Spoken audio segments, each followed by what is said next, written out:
Ed, thank you. Well, this morning, our Abandoned Places series continues, and we're taking you this time to Morgan County. Yeah, WBIR 10 News reporter Leslie Ackerson is in studio with the East Tennessee spot where you could soon visit and explore. Good morning.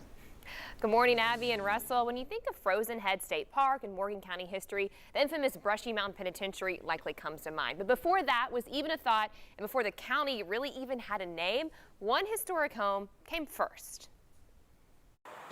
It's the oldest standing house out here in Morgan County. Nestled at the foot of the Frozen Head Mountains sits one of the few surviving relics of East Tennessee. This house was built in 1814, so that being said, it's extremely old. Through the decades, marriages weaved two families together. The original one-room cabin grew, and it became known as the Stonecipher-Kelly house. Children were born here, grew up here, grew old here. It's kind of a classic country life. All right. Inside, remnants of that life still linger. Furniture and personal items are scattered about, and newspapers cover the walls for insulation. The Kelly sisters were the last occupants of the house. But of course, like everybody, they got old and were not able to really take care of it. The house went up for auction and eventually landed in the state's hands in 2014. That's our job, essentially, is the preservation of not only natural resources, but also the cultural resources of the state of Tennessee.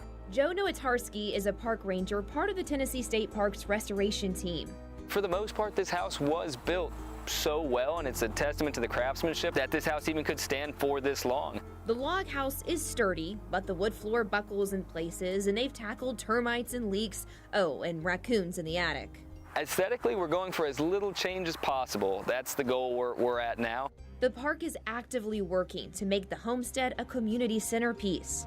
So we're just, as historians and state park rangers, trying to get in there and learn some ourselves, write it down so we can tell it to the greater public. Even the darker tales the home has witnessed. In these front fields here, Joseph Kelly, he was actually murdered by a prisoner who was out here doing work. Its restoration is a project personal to the people who live around it. We always joke and laugh that everyone in the community here in Morgan County is somehow related to either the Stonecyphers or the Kellys. A lot of stuff wasn't written down, so we're very dependent on, stories that grandparents told their grandchildren. Preserving the stories and the home so that they will survive another 200 years. The county can come together and not only, honor their ancestors and learn about the history, but also make these new memories with their kids and the rest of their family.